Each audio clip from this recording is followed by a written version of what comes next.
A'udhu billahi minash shaitanir rajim. Bismillahir rahmanir rahim.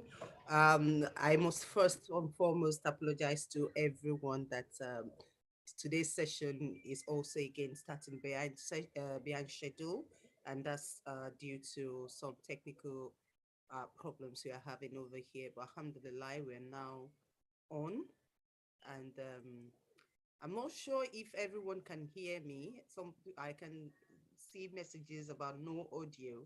Please, can you hear me? Can anybody hear me? Yes, very clear and loud. You hear the montage when I played it? Was the audio on? No. Oh, okay. So yeah, I guess we'll just leave that. Unfortunately, I must apologize again for that.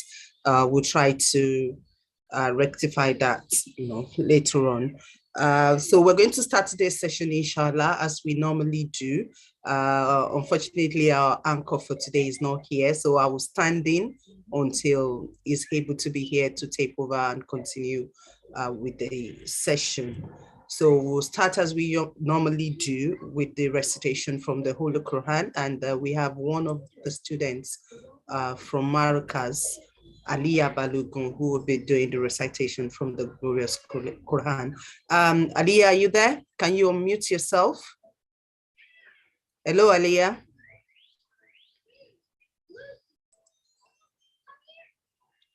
Aliyah. So let's have the recitation of the Quran, please.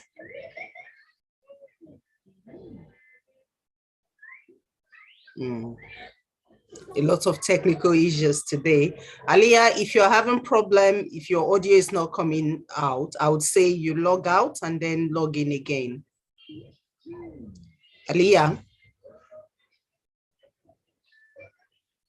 please log out and then log in again so that we can hear you. We can't see or hear you now.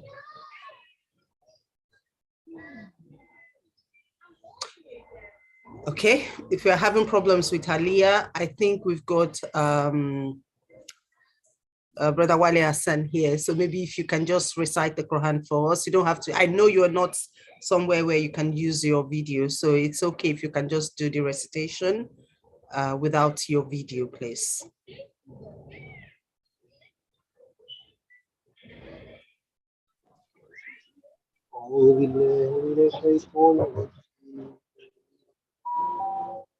The next station is أرأيت الذي يكذب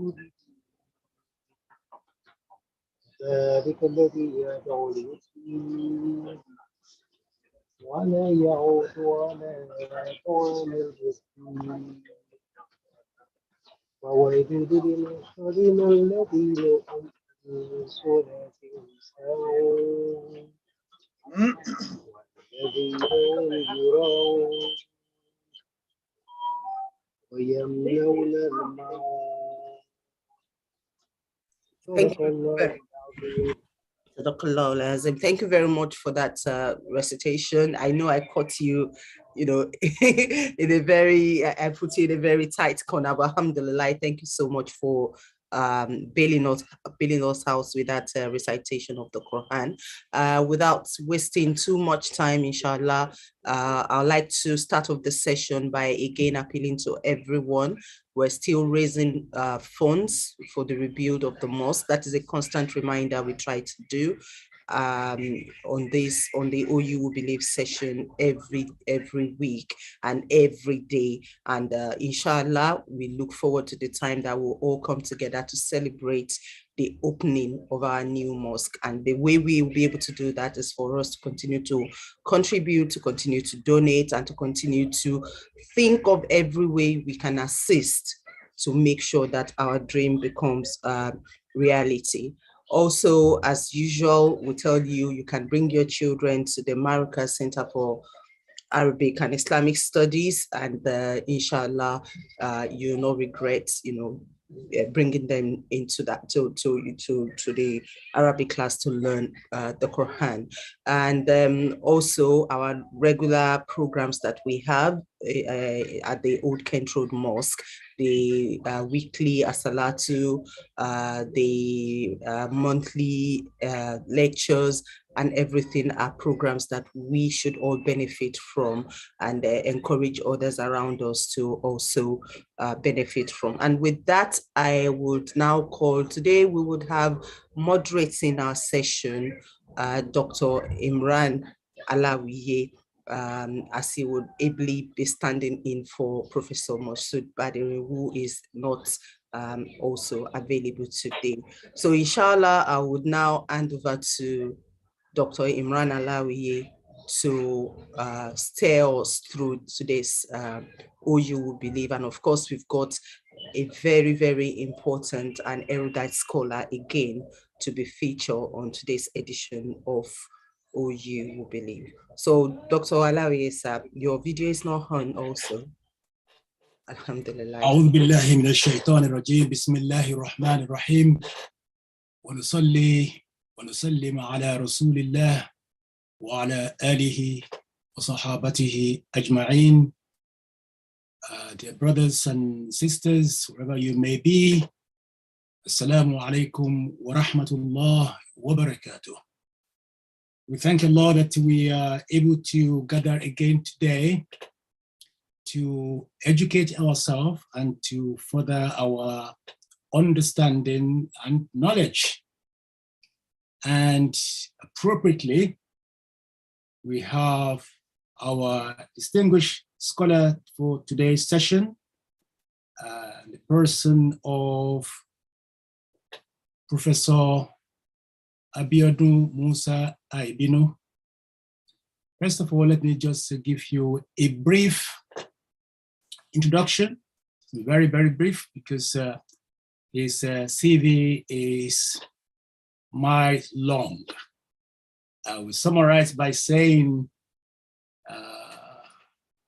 Professor Abiodun Musa Aibino, until his appointment as the new Vice Chancellor of Summit University,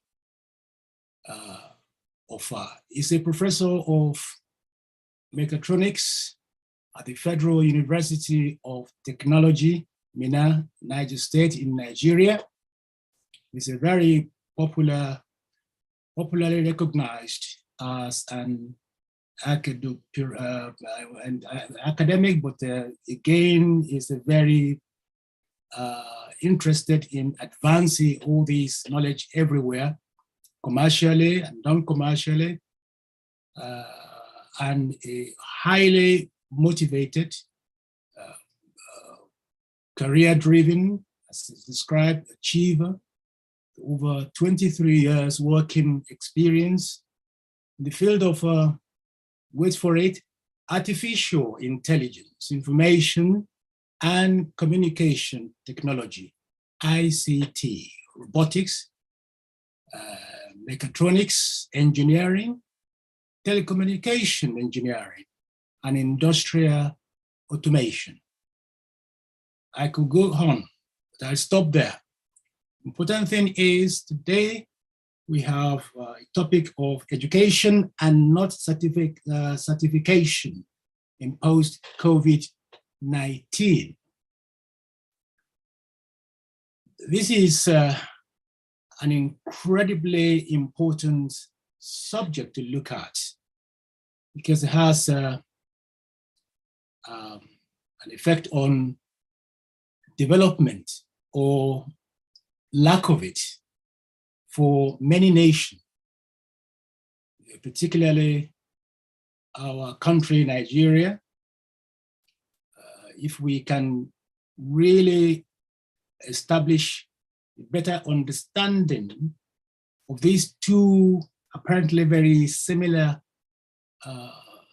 titles, education, certification. So without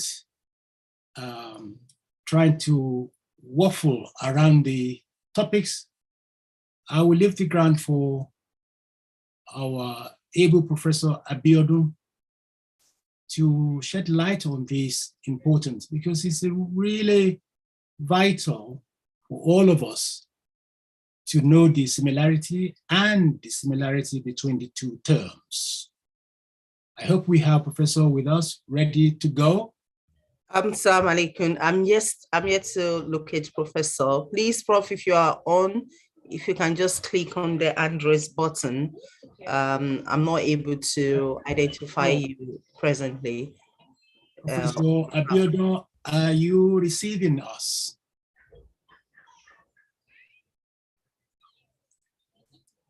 Professor Abiodun, are you receiving us?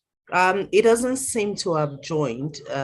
I can't find him on the platform, but somebody is already trying to get in touch with him, and I think he'll be with us in a bit. Maybe while we're waiting for him, we can take some of our commercial break if that's okay. Okay, that will be fine. That will be fine. Yes. Okay, thank you.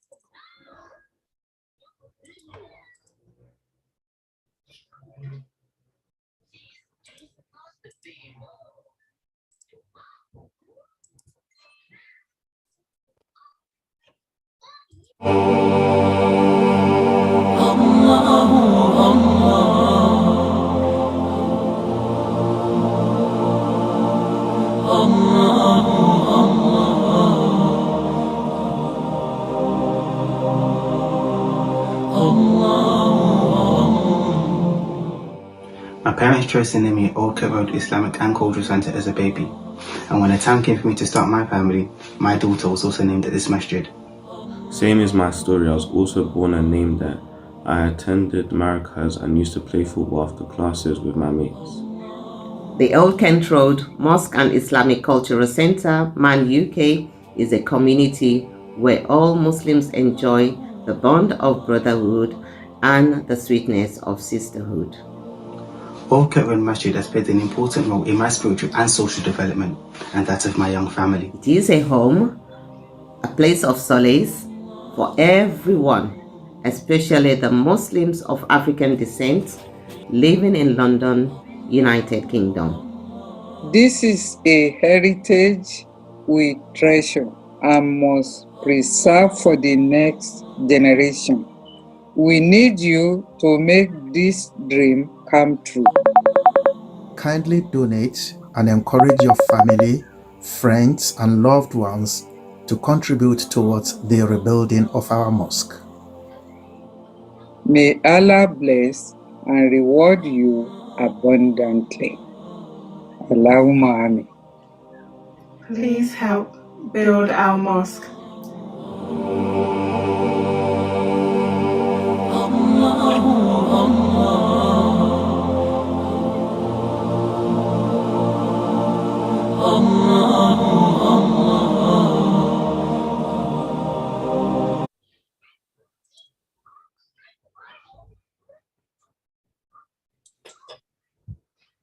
Do we have Professor online?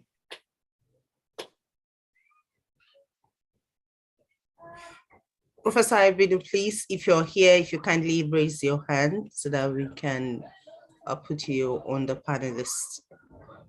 I've not been able to get hold of him, and I've been ringing him. Okay. Perhaps we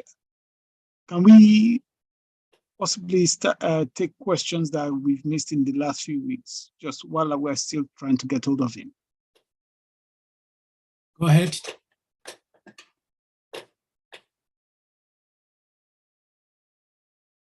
We surely can. Just 1 minute. Did anybody speak to Professor Abiodun recently, like yesterday, today, or? Oh, yes, I did chat with him yesterday Okay. to conclude this arrangement. Okay.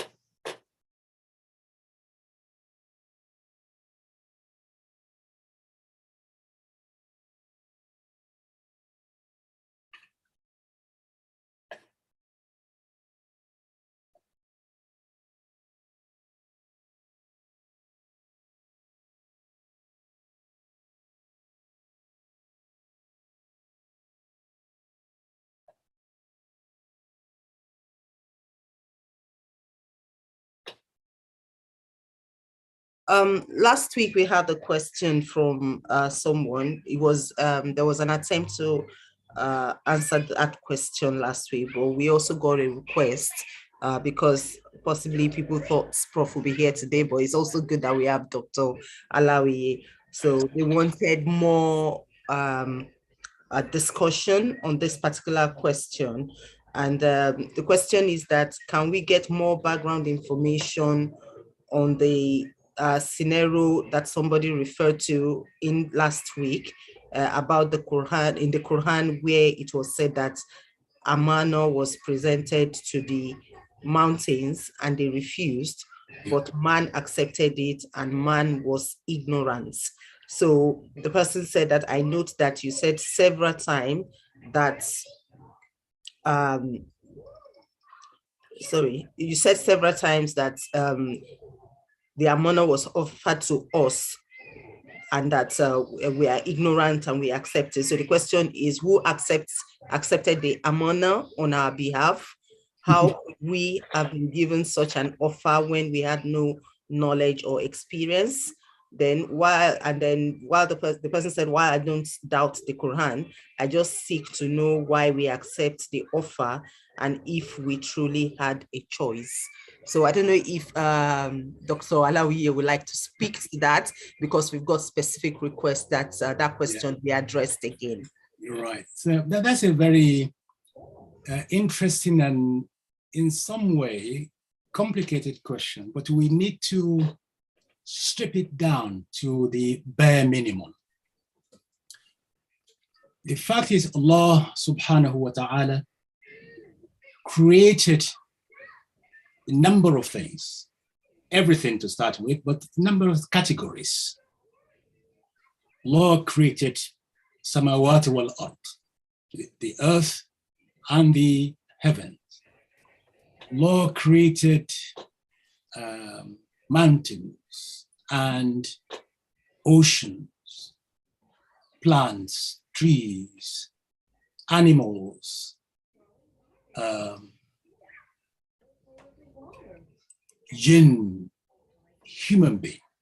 Now, what are the differences? All these creations is the only one of them which has a burden. And what is this burden? When we say amana, Allah endows human being with brain, sense, the knowledge, and emotion, and bodily needs. And that is shared by animals. Animals also have bodily needs. They have emotion, but they don't have faculty, they don't have sense of reasoning. So therefore, they are not charged with a choice, to make a choice, and then they will be accountable. It's the only human being that has that sense of comparing things and weighing it, and then go one way or the other. All the things that Allah asks us to do or not to do, or even the journey of life itself, is amana. It's a trust to see how we're going to deal with it. Now, the embedded point in that question is say, well, we didn't accept it, but Allah mentioned to us that right at the beginning, we were asked, and of course, we were not there mentally and physically, but in the knowledge of Allah, that when Allah created everything and planned everything, we accepted it, not individually, but as a race, if you like, as one section of Allah's creator. We take that on board to say, right, okay, we're going to go in there. We will enjoy the faculty, the intellect that you gave us. We will use it properly. We will look at things, and then we make a choice. Unfortunately for us, the shaitan comes in between. and he promised going to divert us into all sorts of directions to confuse the matter. So amana for human being now is the purpose of life. We are alive. What are we here for? What are we going to do to make sure when we have to account for our journey and when we are stopped at the border after we return to Allah, we were able to account for what is in our luggage. So why amana is so sensitive? Amana is really deals with everything. The way we live our life, what we eat, what we drink, what we say, what we hear, what we do. Every part of our movement is part of the amana to do it in accordance with what Allah wants us to do, to the best of our abilities. So amana is not only about, this is the money, I entrusted this with you to keep it, and I want it back at the particular day. Yes, it's part of amana, but the whole life itself is amana. So we cannot say, okay, I didn't agree to that because I was not aware that it's going to be as this high and hard. But Allah, when created all this, every section, He asked us, and we say, yes, we go. Because human beings, we like to say, oh yes, we're going to enjoy ourselves. Remember, when Adam was created, he was put in the Jannah. Adam alayhi salam was given the key to the Jannah, the Firdaus, to say, this is paradise, enjoy it. But one thing, don't do it. And we all know what happened. So in a sense, that was the beginning of inability to stay away from trouble. So amana, yes, whether we recognize it or not, we agree because Allah told us so. Because Allah must have asked us and we say yes, as Allah has decreed himself to be. That's what Allah wants to be, and that's what's confirmed that it is. And we are the product of that today. And we just have to ask Allah to help us to be able to carry out our duty to the best of our ability, inshallah. If anybody wants to take that further, please take the floor. Either clarifying question, follow-up question, or you want to add to that, please do go ahead. I don't know if anyone wants to say anything to that particular question. Maybe the Deputy Imam, Alhaji Ajikonle, or Dr. Hamza, because I can see Dr. Hamza also here. So if you would like to say anything, please kindly go ahead. If not, I've got a couple of other questions from previous episodes that we might just as well take if while we're waiting for us. Go ahead. Yes. Okay. Wa alaikum salam wa rahmatullahi wa barakatuh. Go ahead. Doctor, Jazakumullah khair. That's Allah reward you abundantly. Please, control is just my question has to do, and fortunately enough, today we have Dr. Alawiye in the house. I said the last week when I was standing in for Prof, we had a question there, and I think I suspect that's what Alhaja Rashida Hassan wants to talk about. We had a question that relates to that, and I'm happy to say that again, but I said you would be preferred to if we say it in the exact words, as it was said last week. We already asked that question exactly. Oh, that's fine then. And that's fine. What Dr. Alawiye just responded to. Oh, that's fine then. We're just asking if anybody would like to say any additional words. No. Sorry, because I just joined in now. Sorry. Yeah. So if there are no further contribution, what we are saying to that is Abuna Adam, of Father Adam, on our behalf, carry this, and we are in by extension. Thank you very much. There's the question here. Somebody wants to know if you can adopt a child in Islam. Is it Islamic to adopt a child? Yeah. Now, it depends of how we interpret that. Of course, we know that we can look after a child. We can bring them up.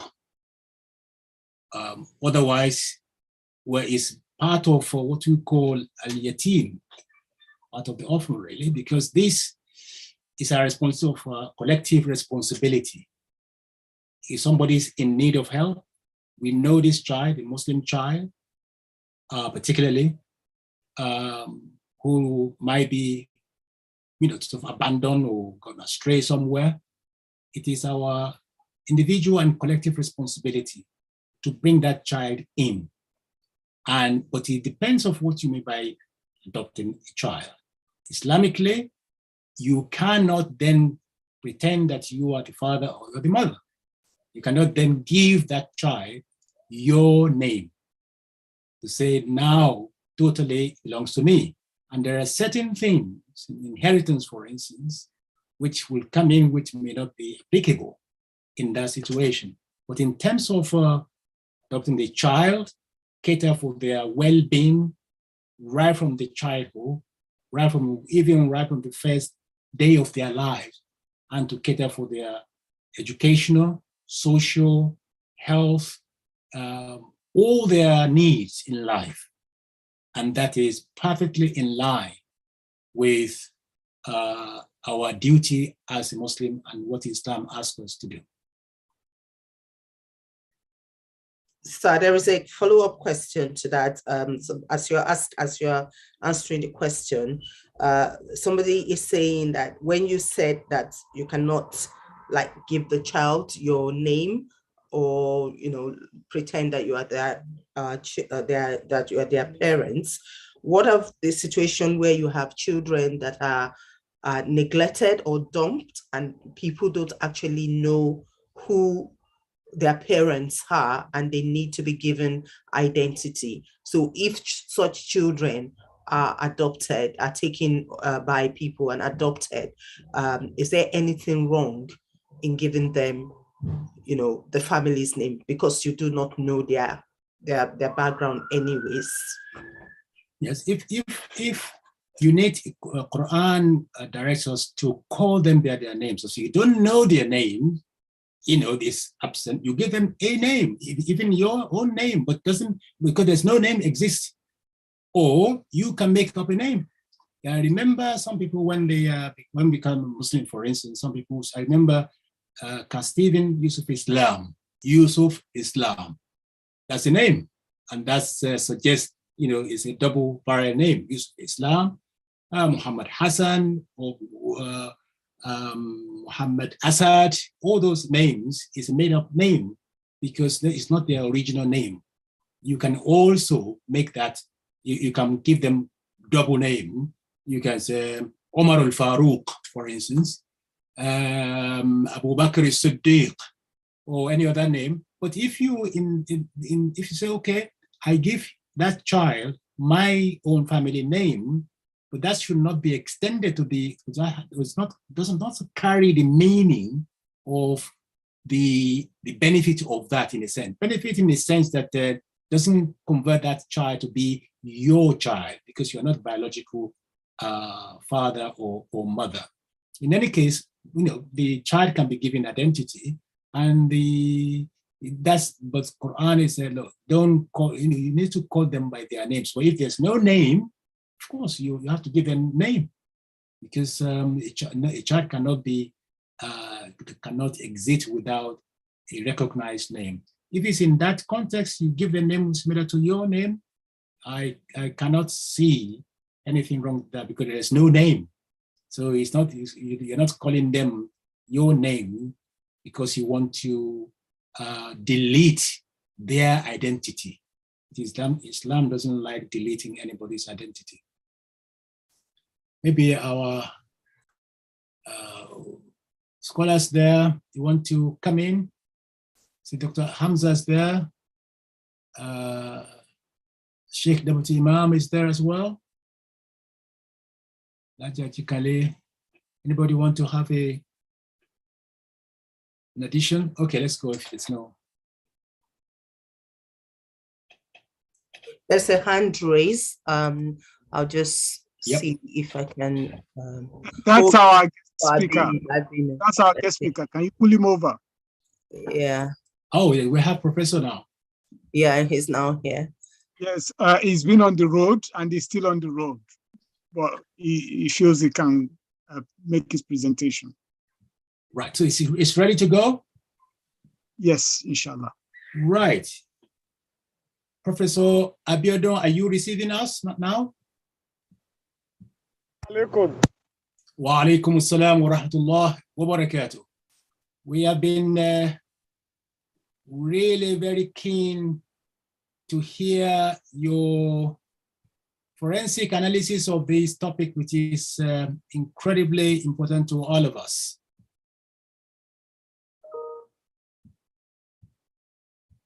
Professor Abiodun, are you hearing me? Can you hear me? Hello, Prof. Yes, very. Yeah, faintly. okay, I have a bit of challenge here. Okay. I'm on highway because of Nigerian traffic. We are almost 1.5 hours behind schedule. And the road is also not good. I'm not the one driving, but it will take me nothing less than 48 minutes to reach my destination or where I can stop and talk. But we can hear you loud and clear now, if you can. Hello? Yes, we can hear you loud and clear. And clear now. Okay.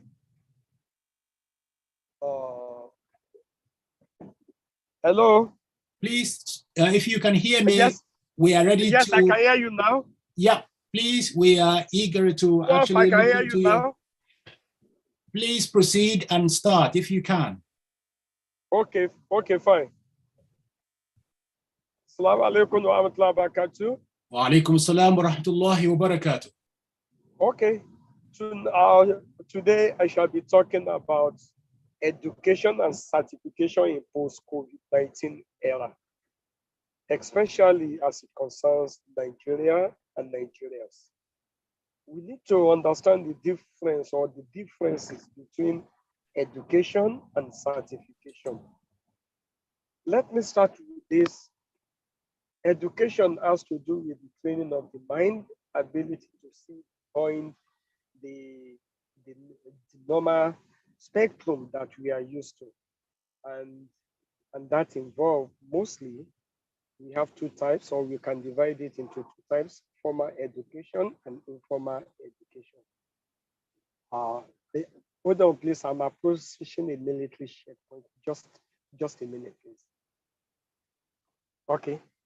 So for the formal education, that may involve going to university, secondary school, and primary school in Nigerian context. But the informal is a bit different. We learn from cradle to grave according to the tenet of Islam. Yes, sir. Hold on, please. I'm at a military checkpoint, please. Sorry, as I mentioned, I'm on transit and we are very far into Nigerian issues. So for the informal sector or informal, you may not need to go through any standard. The whole idea is that you continue to learn. You continue to learn, and that is what, and that one may even include learning from our parents, learning from friends, learning at times from our malams and at our various madrasas. So if we look at that one as education, then let's now quickly define what certification is all about.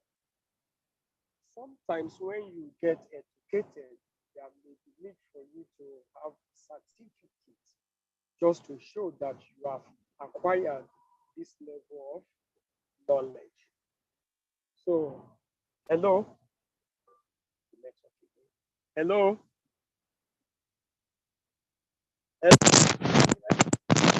We can hear you, although your volume is quite low, very low. But we can hear you, but you're very, very low. Oh, okay. I'm having an issue here. As I've said, I'm on transit. I'm trying to actually get things sorted out. Okay. So that is a bit on certification. But in post-COVID-19, things are changing. And that's what I will be looking at today. How do we ensure that we are educated and not certificated? That's what I will be discussing tonight. And I will also be reviewing what do we mean by post-COVID-19 era. So those are the things I have on my table. So at the end of this talk, we will be able to know the difference between education and certification. So you will all agree that around 2019, there was this global pandemic that have changed the way we dress, the way we eat, and the way we educate ourselves around the world. And that have also brought about a great difference in the way we also educate. But in post-COVID-19, you will see that a lot of opportunities are now opening. And what we require in post-COVID-19 is what you call education and not certification. So what are the significant, or what are those changes that have come into play as a result of COVID-19? Number one, let's look at our education, and let's just focus on education. Hello? Hello? Can you hear me? Yes, please proceed. We can hear you. Yeah. Okay. For education, the COVID-19 has brought into limelight the use of virtual learning, virtual platform for learning, online platform for teaching, and online platforms for interaction.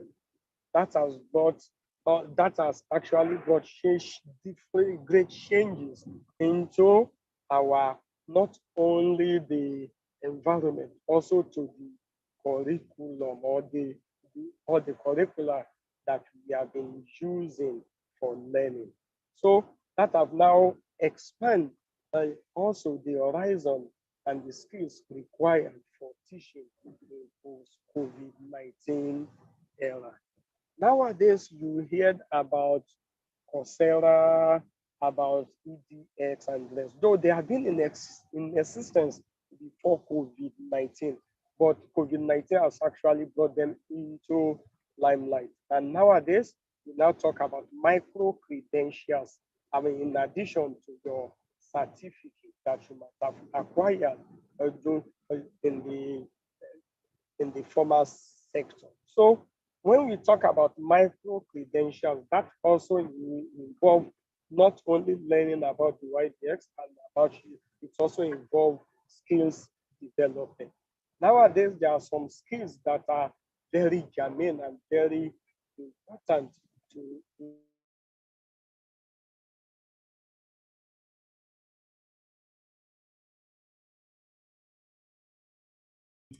I think we've lost Prof. We've lost his audio.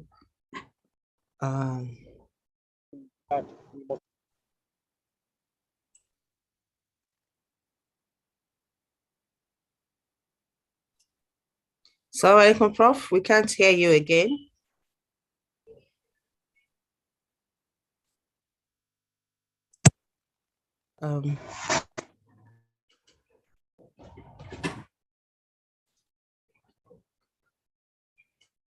I think he might have lost his signal because he's in transit.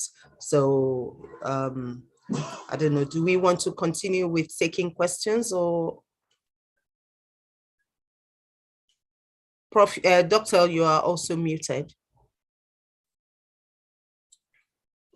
Yeah. So what we don't want to do is to take his presentation up, because we rather listen to him on that topic. Yeah. So let's do something else for the time being. Can we just like maybe go for another break? Yes, that'd be fine. Okay.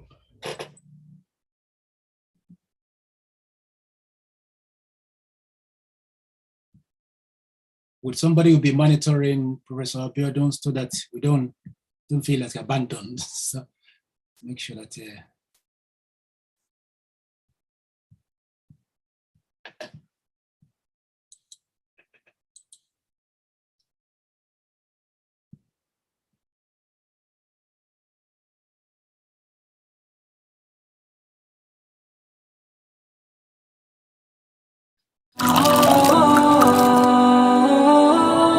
Bismillah.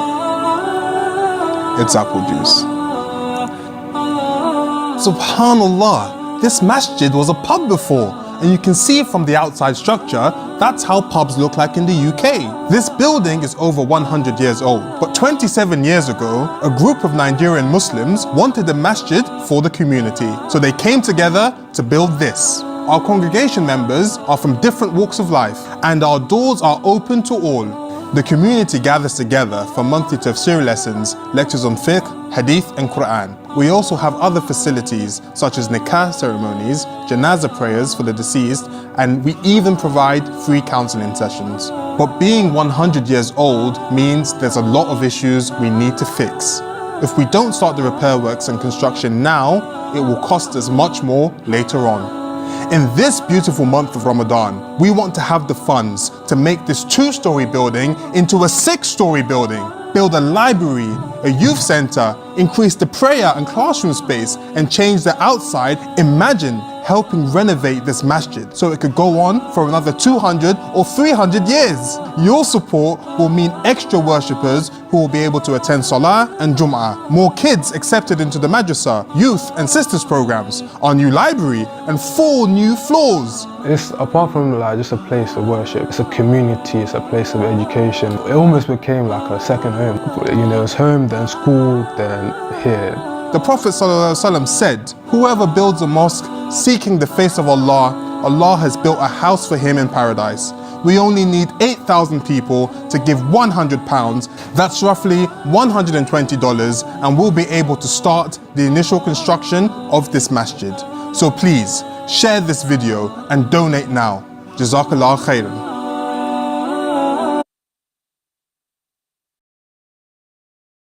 Obviously, it's not Ramadan, so that clip is a bit every outdated. day for us is Ramadan. Yeah.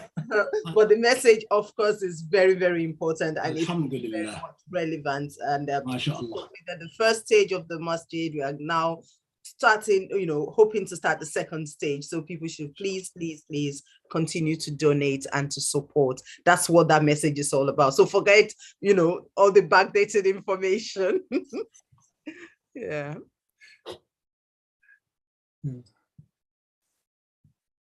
If Professor Ibine is here now, please, if you are, please raise your hands or just start your. Professor Abiodun, are you there? We were enjoying your presentation. Are you there?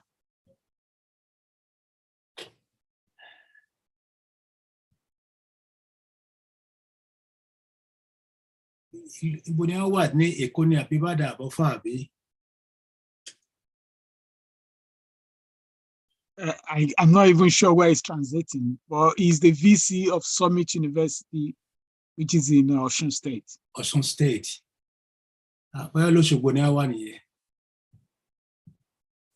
So shall we just go on and yes, please. Yeah, like take further questions. We've had that question from. This question has been asked before, but this person still wants us to ask it. The person said, I would really love to hear your perspective on a Muslim woman marrying a Christian man who declares full support of the woman practicing her faith. Please also explain what the Quran says.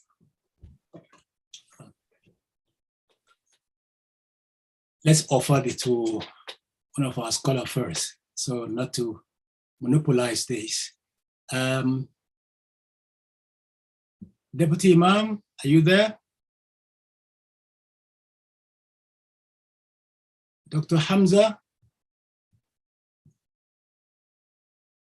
Imam Waji Kale?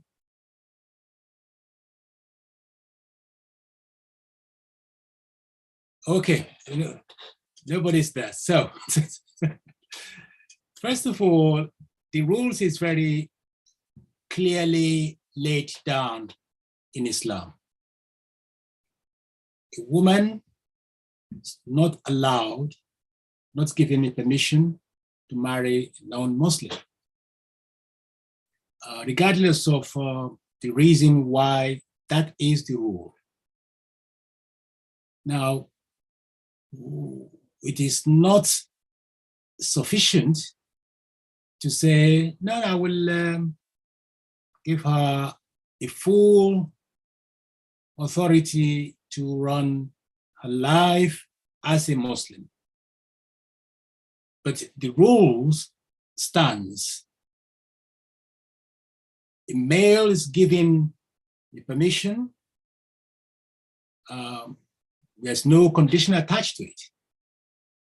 And the woman is not given that permission. Also, there is no condition attached to it. So I'm not aware of an evidence that we can rely upon to find a way around that under the evidence or conclusion to say, what about if she's allowed to practice her religion freely? I'm not aware of there is such a condition or the way that can be reversed.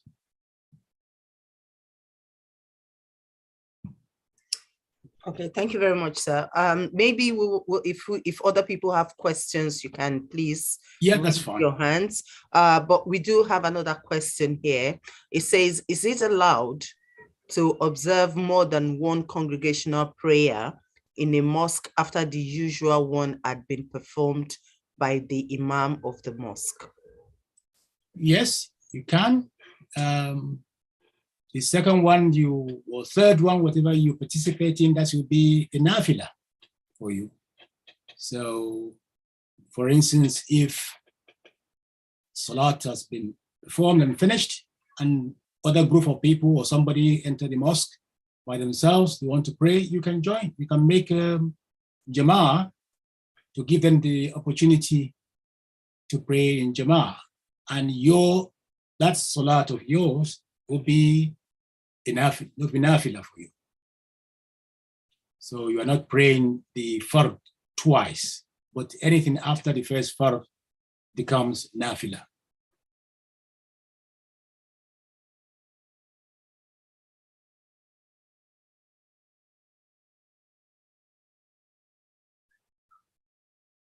Thank you very much, sir. I don't know if anybody have any other question. This is our time. So I think today is just going to be question and answers. So if you're somebody who's been meaning to ask a question on OU Believe for long and you've not had the opportunity, today is your opportunity. So you can kindly raise your hand, or you can put your questions in the Q&A on your on your devices, and inshallah we'll pick the questions as we have the time today. So if you do have questions, if there are things you need clarifications about, do raise your hands and we'll allow you, or you can put it in the Q&A. There's this question from someone who says that a sister on OU Believed talked about the fact that the prophet was raised by a single mother. I do not think this is true. She was a carer under guidance from the prophet's uncle and other family members. So it wasn't like the Prophet ﷺ was living in a secluded home with Ayman. Then also the sister talked about Miriam maybe being referred to as a single mom. They said Miriam could not be said to be a single mom as well. could you please clarify about this? Yeah. Well, it is always very dangerous to use terminology.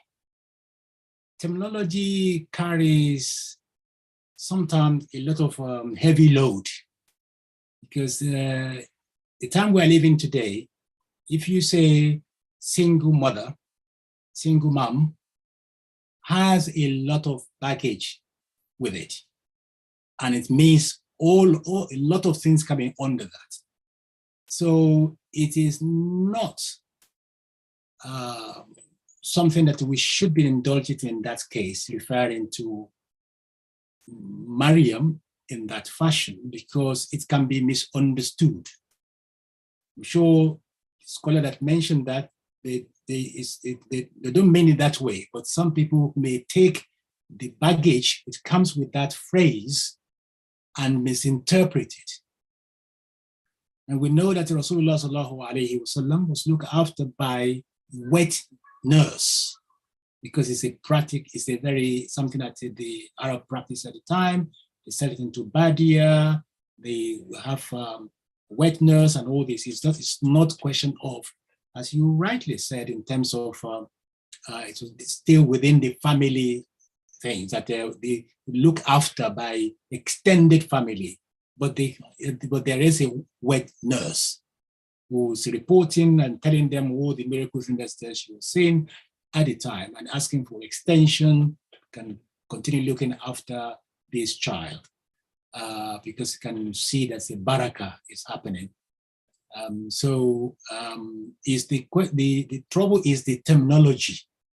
And if we use terminology in some situation, it can be misinterpreted easily in a way that may not be helpful. So it's not about the opinion, it's just about the terminology. Terminology is something very, very sensitive.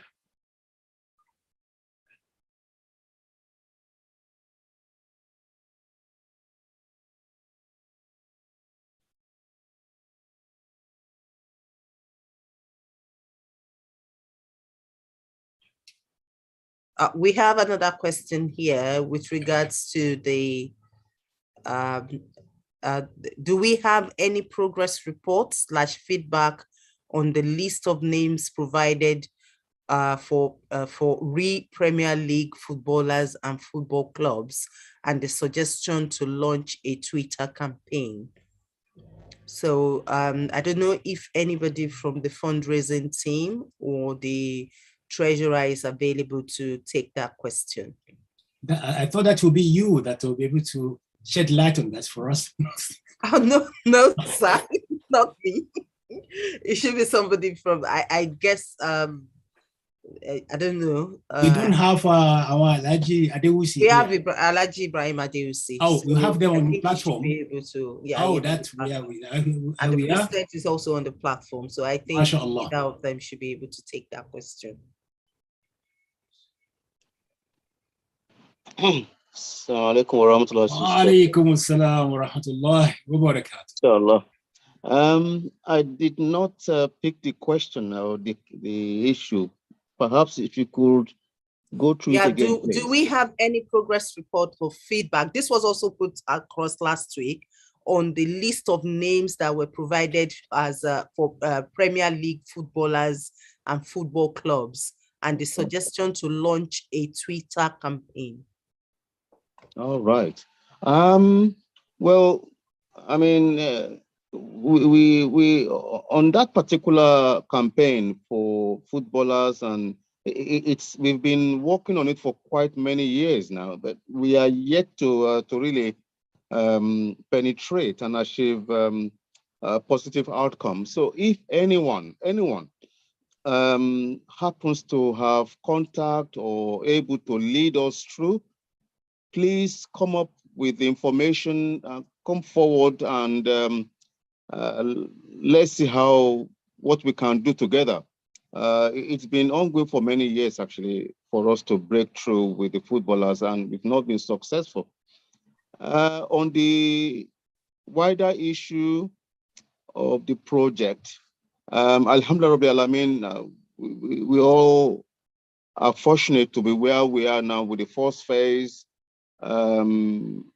completed, even though we have deficit of close to 500,000 arising from it, but we intend to come back to you to give you more details in time, Bismillah. Currently, we are working at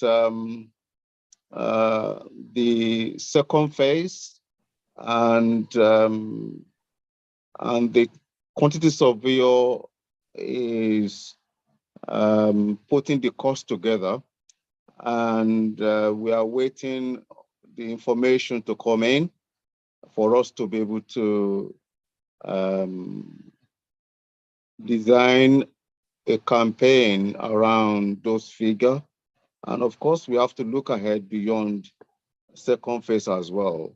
So, but as soon as we have all this information, we certainly will come back and provide the details. So that's the position currently.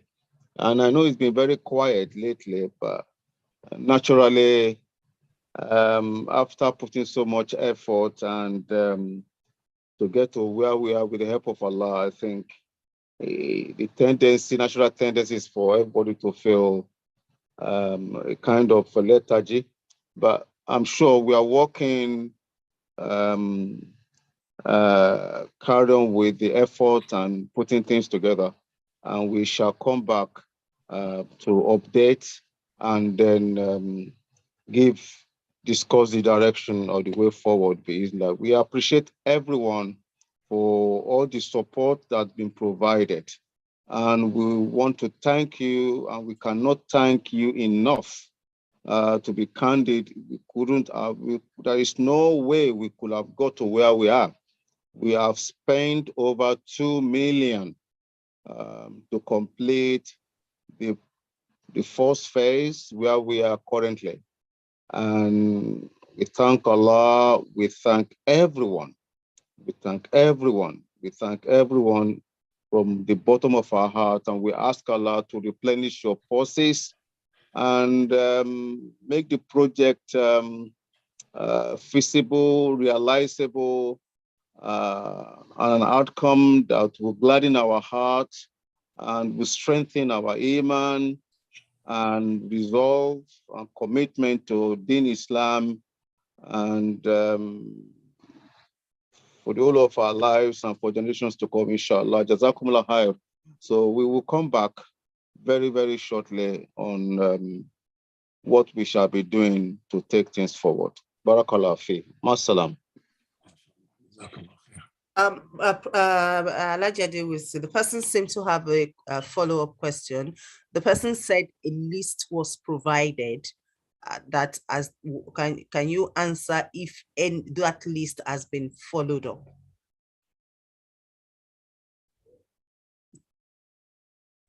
In terms of the specifics, I mean, I know our project accountant is leading on the footballer. Unfortunately, I don't think is available online at the moment. If a list been provided, that'd be very useful. And we are meeting tomorrow. About this time tomorrow, I probably would raise the issue, and I'm sure we will come back to update next week, Bismillah. May I also suggest that whoever is asking that question, if you are aware of that list and you really want to follow up, you can actually contact anybody on the fundraising team directly. And if there is any way you can offer help to actually follow up with the list, that would really be appreciated. Actually, what I'm going to do now, I'm going to place my email address on the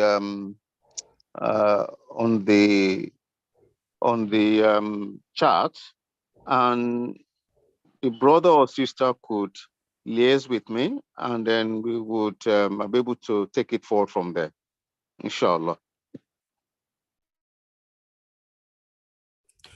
Can I go on with the next question? We've got another question. You are muted, sir. The question says, what's your advice regarding looking down on single mothers within our community? Well, the short answer to that is our dean is totally against looking down on anybody under any circumstances, regardless of the status, gender, or financial, or educational, on any basis, or in fact, not only to any human being. We're just, Islam doesn't allow us to do that, to look down on anybody for any reason. And that's the short answer. There's no way any Muslim can have a justification for looking down on any human being. Because looking down on anybody suggests a takabbur, somebody who is sitting in his or her high horse, feeling sense of superiority, which is totally frowned upon by Islam.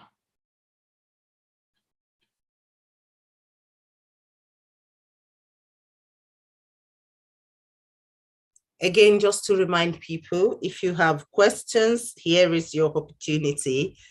Today is a free for all question time. You can raise your hand or you can put it in the Q&A. We still have a couple of more minutes to do that. So if anybody's got a question that's burning, something very, very, you've been meaning to ask for a long time, this is your opportunity to do that. Somebody just posted on the chat to say, maybe we can give a summary of what was presented today by Professor Aibino. Well, what I can say is the topic itself is such an important one. Education is, put it bluntly, is you want to acquire a knowledge. Certification, you go through certain steps, exam, you study. It's like somebody telling you to say, well, you are a doctor, you're a qualified doctor, you should be able to have answer to everything. Even I'm just qualified this year as a medical doctor, and then someone say, well, you are a doctor, aren't you? Yes. You've been given, yes, but you should know all this. No. Knowledge is different from doing. Certificate is just giving you an acknowledgement that you've been trained, if you are. You've been trained for as long as you didn't buy the certificate. You've been trained, and that's actually giving you a torch for you to say, right, this is, will direct you, give you a roadmap. I remember very well in 1980, beginning of 1985, when I finished my PhD at the University of London, SOAS, my professor, Professor Norris, and asked me a very strange question. He said, Imran, do you know what's the meaning of now that you have your doctorate? I said, tell me. He said, it just means that after 3-4 years of training and going through what you've gone through, you have tools, hopefully within your brain, which you can use to tackle any given topics, because you will know how to approach things, even something that you are not your area of expertise, but you have these tools. Now, if you don't use that tools, your title is meaningless, doesn't mean anything. You can be a doctor, you can be a professor, whatever, but you are not using that tools. And that tools will need to be used constantly. Over the years, you will see that now doing will enhance your ability to tackle any given topics. That's what it is. gone through the system. Now you need to continue using those tools that you have learned, how to approach a topic, how to break things down, how to analyze things, how to read between lines, how to dig very deep into text you are reading, or presentation you are hearing, and so on. So that is knowledge. Certification is just somebody saying, yes, you've been here, you have a degree. And that is what is holding developing countries back, because we are very fond of certification, but we are very low in education. And that's why we are not as productive as we should be. We are far from being self-sufficient in running our country, in our lives, and making things better. We are the one experiencing hardship, and yet our knowledge, our certificate is not producing solution for us. Even though we know that need is the mother of invention, we were told. So when the needs doesn't produce ability to invent, then we know that certificate is there, but education is missing. So that is the way I see that the topic itself, and I think that's what Professor Abiodun is getting up to tell us. Unfortunately, we were let down by the system from Nigeria. So, for instance, if we say knowledge in terms of you can be an imam, that's certificate. But education is how you perform in terms of your character, in terms of your what you produce, how you benefit others. And that's why the hadith is telling us to say the best Muslim among you are the one anfa'uhum linnas, are those who benefit other people most. Because you can be imam, you can be hafiz, you can be whatever, you can be muhaddith, somebody with hadith, full of Quran, full of whatever, fiqh. But if you are not benefiting people, if you are not gain anything out of you, then it's just a certificate, it's not education. So that's where we need to look at this topic, education as opposed to certification. Any question in that area or comments, please? As we are in the luxury of time today, mashallah.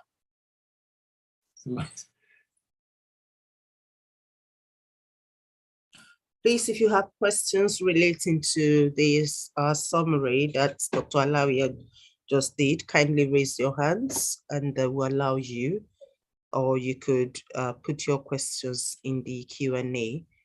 It will be picked up. So if you do have questions around the summary that has just been provided. If there are no questions yet, I've got yet another question here, although not related to the summary you just gave. This person said, can you please tell us the portion of the Quran where the hijab is mentioned for women to be, the hijab is mentioned for women to be used? Well, this is an old kind of discussion whether, when Allah said, ask your wives and the wives of al-mu'mineen to cover themselves. People have a lot of interpretation, cover themselves. Is this the whole face? Is the chest, the neck, the hair? But we have a lot of clarifying hadith. The important things to say is this: hijab is part of Islam. There is no way out of that whatsoever.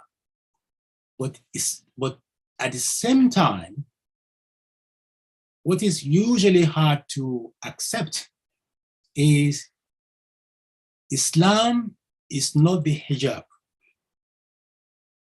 but definitely hijab is part of Islam. There is no way we can separate that. But we should not confuse that by saying that Islam is al-hijab. It's not. But hijab is part of Islam.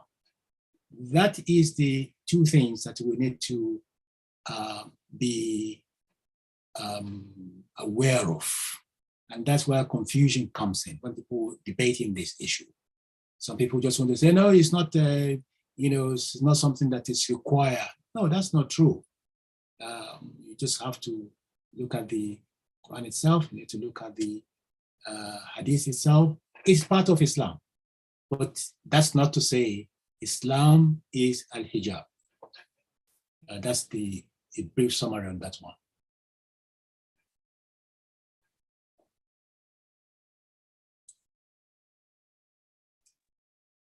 Any more questions? If you have any more questions, please send them in, or you can raise your hands to ask the question directly.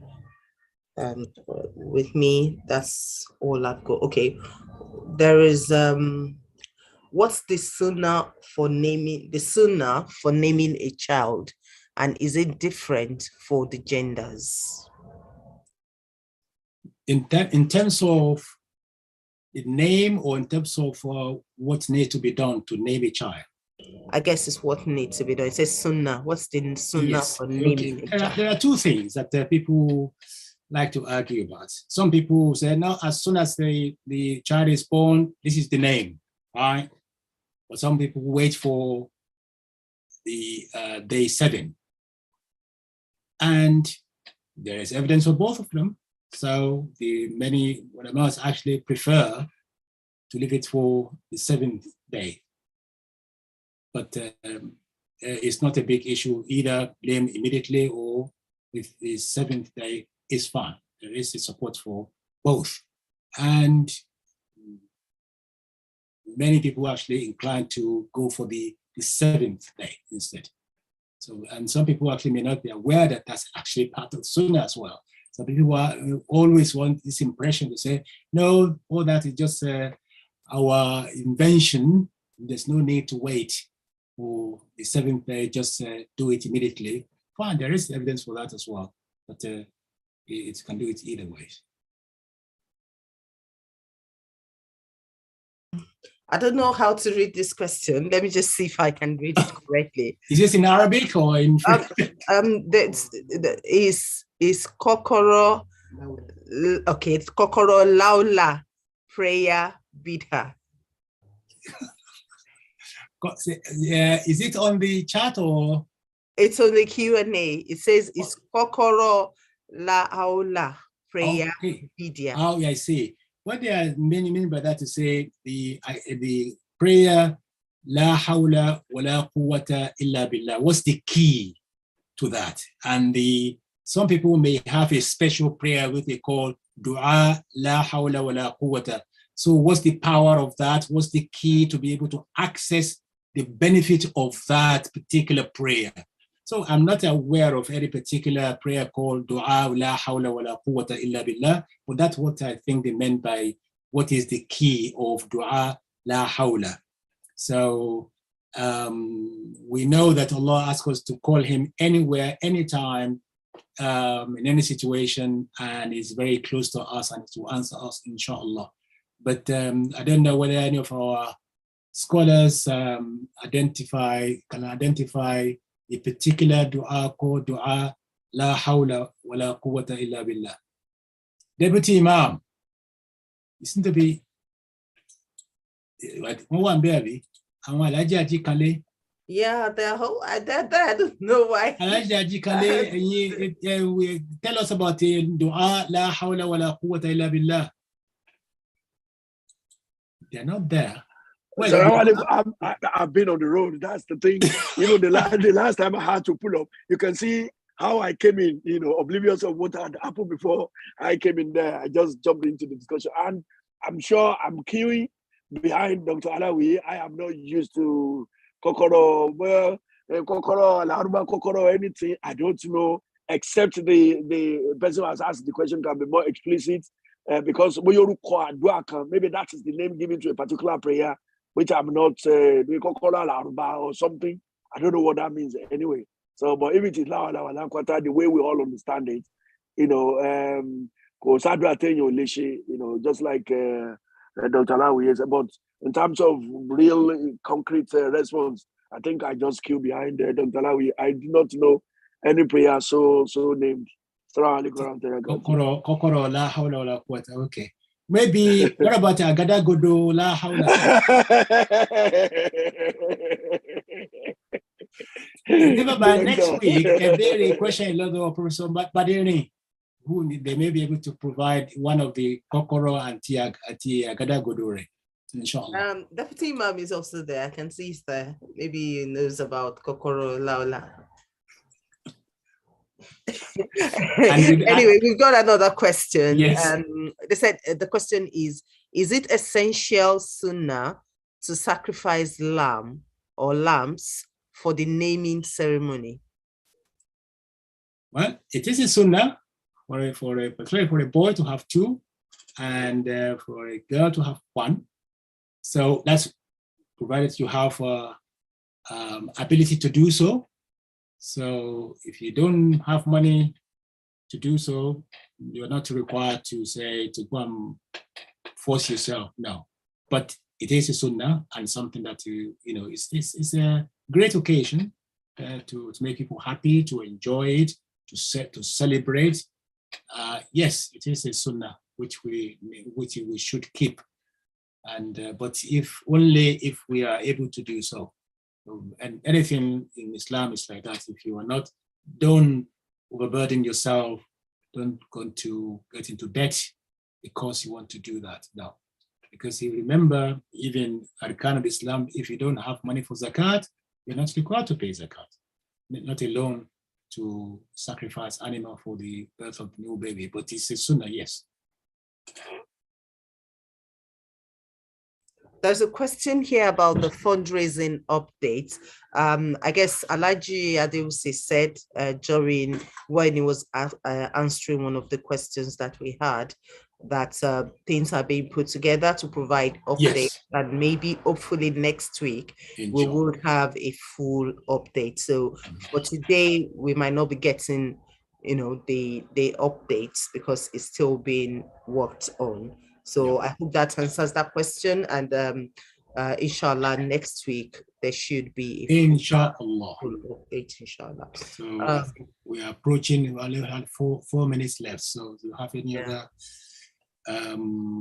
control room need to any appeal or any promotion, whatever? We have 4 minutes. We could play another one, please.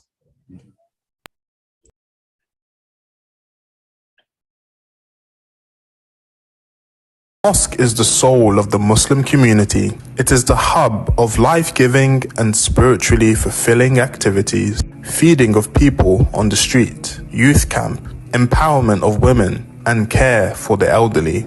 The timely and effective COVID-19 intervention on OU Who Believe, our online lecture series, is a masterpiece. The Visit My Mosque project breaks barriers. We take pride in the blend of our mosque users who cut across color, gender, age, and social differences. Academic, moral, and spiritual education is catered for at the Markaz. The 5 daily prayer, Jum'ah service, our healthy living, counseling, marriage, naming, and burial arrangements are top quality. The Old Kent Road Mosque and Islamic Cultural Center, where we do these and more, is now in ground zero. Our faith in Allah and your great contributions can make the 6-story building a reality. Please donate and encourage others around you to donate towards the rebuilding of the House of Allah. May Allah bless you abundantly. Ameen.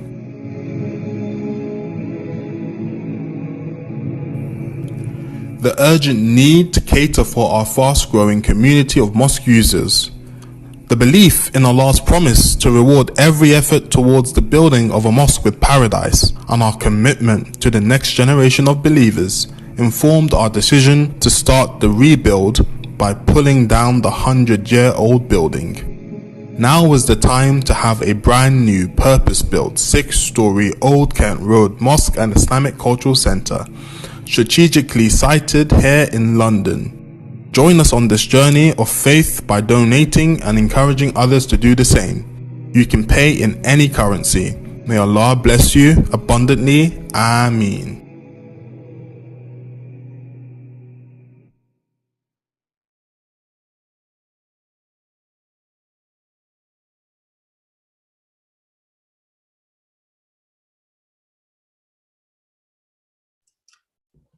Doctor, you are muted. Before we go, so maybe we just so one ayah to tell me when we can do that, because usually read one ayah of Ya Ayyuhalladhina Amanu. It's time to do that now? Yes, sir. Yeah. So today, inshallah, let's look at the Surah Al-Ahzab, ayah 41. قال الله سبحانه وتعالى يا أيها الذين آمنوا اذكروا الله ذكرا كثيرا وسبحوه بكرة وأصيلا. Oh, who you believe, those of you who've attained to the faith, يا أيها الذين آمنوا اذكروا الله ذكرا كثيرا. Remember your Lord a lot. Not only what we say, but to remember Allah in all our action. To bear in mind that إِن لَمْ تَكُنْ تَرَاهُ فَإِنَّهُ يَرَاكَ. We cannot see Allah, but Allah is aware of all our movements. That's why Allah says, يَا أَيُّهَا الَّذِينَ آمَنُوا اذْكُرُوا اللَّهَ ذِكْرًا كَثِيرًا وَسَبِّحُوهُ بُكْرَةً وَأَصِيلًا. Make sure that you glorify Allah in the morning, in the evening, at night, in the afternoon. Constantly let Allah be present in your heart. And that is a good guide of how to navigate the complicated journey of this life. May Allah make it easy for all of us. Jazakumullahu khairan. Thank you very much. And I think with that, we would wrap up this episode of the OU We Believe session. We want to thank you very much for joining us. We want to thank Dr. Alawiye for standing in for Prof so ably well, and especially given how today has gone. We've had to take so many questions, and we couldn't have our guest speaker fully do his presentation. I think, inshallah, we'll still look forward to having him do that presentation, because that is something that is really very important and that we should be looking forward to discussing, inshallah. And also, with that, we want to again remind you, just like the OU We Believe that we've been told about today, to constantly remember Allah in what, in everything that we do. And part of that is also contributing to the work of Allah and contributing to the building a place for ourselves in Jannah. So please do continue to donate to our mosque, and remember to register for the Man UK Youth Summer Camp. I don't know if that is still ongoing. So that's an announcement that I've just been reminded about. Do remember to register your children, or if you're a teenager, remember to register to be part of the Man UK Youth Summer Camp. And for details about this, you can contact the Secretariat, either through email, secretariat@manuk.org, or you can call any of the executive member. And also there is the July Health Month and fundraising, and it is worth your participation. Please don't miss it. Do participate. Is doing a worthy cause while we also reflect on our health. So also we are also calling for volunteers, and which act can be more rewarding and can constantly remind us of Allah, if not for us to volunteer to be parts of the work of Allah. And finally, on behalf of myself and my family and the Hassan family, I would like to appreciate everyone for the impressive turnout, at the surprise get together that was done for me on Saturday. It was a shock for me. It was, it's not something that I expected. And to see all of you, your, best wishes, the beautiful faces, and, all unexpectedly, I really want to say thank you on behalf of myself and on behalf of the co-plotters in my house who actually did that. I want to say thank you, and thank you. May Allah reward you, and may Allah love every one of you for the way you have shown love and appreciation to my family. Thank you very much. And with that, we would want to... We also wish to thank you for recovering so quickly. The shock was palpable. I have not recovered. So we thank Allah that you are back. I have not recovered. I'm only pretending to have. We thank Almighty Allah for the day. Thank you so much. I really appreciate that. And with that, we'd like to wrap up for today. And inshallah, next week you will see your regular anchor. I'm not a regular anchor. I'm a backstage person. And if you've seen any goof up with what I've done today, please do accept me like that. I'm really very sorry. I just had to quickly step in, and I do hope you've had a nice time, with Dr. Alawiye and myself and everybody. And inshallah, we expect to see you next week when we will be talking about something equally very important within our community. And do come with your questions. That's the only way we can learn. So until we see you next week, Assalamu alaikum wa rahmatullahi wa barakatuh.